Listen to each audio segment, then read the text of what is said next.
అసలు మెడిటేషన్ చేసినప్పుడు ఏం చేస్తాం మనం? అంటే ఆ కళ్ళు మూసుకొని కూర్చుంటాం. హ్మ్. ఒక సమస్థితికొస్తాం. ఓకే. వాట్ హ్యాపెన్స్ ఇన్‌సైడ్ మనం ఏంటి ఆ టైంలో మైండ్‌కొచ్చే థాట్స్ గాని, హ్మ్. డిస్ట్రాక్షన్స్ అయ్యో! వాళ్ళకి ఫోన్ చేయలేదు. హ్మ్. లేకపోతే నిన్న వాడెందుకు నన్ను అలా అన్నాడు. ఇలా హ్మ్. రకరకాలు గుర్తొస్తాయి. ఏం ఓకే. చేయాలి ఆ టైంలో? బ్రెయిన్‌లో వచ్చేసి వేవ్స్ ఉంటాయి.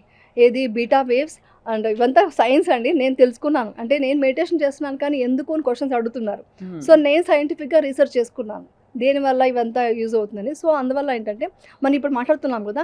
ఇప్పుడు మనం బీటా వేవ్స్ యాక్టివ్‌గా ఉంది. హ్మ్. మనం 30 మినిట్స్ టు 40 మినిట్స్ తర్వాత ఒక 30 మినిట్సే అనుకోండి. అది అయిన తర్వాత మనం బీటా వేవ్స్‌లో ఉంటే అది స్ట్రెస్‌గా కన్వర్ట్ అయిపోతుంది.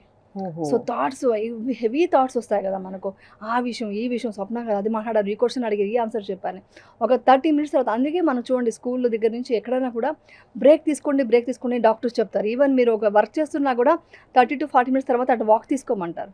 ఎందుకంటే ఒకే విషయంలో మీరు స్ట్రెస్ అయిపోతే చాలా ప్రాబ్లమ్ అవుతుంది. సో, ఈ బీటా వేవ్స్ నుంచి మనం ఎవ్రీ 30 మినిట్స్‌కి మీరు ఆల్ఫా స్టేట్‌కి రండి. రైట్. మీరు ఈ రోజు నుంచి ట్రై చేయండి. మీరు ఆడియన్స్ కూడా మీరు ట్రై చేయండి.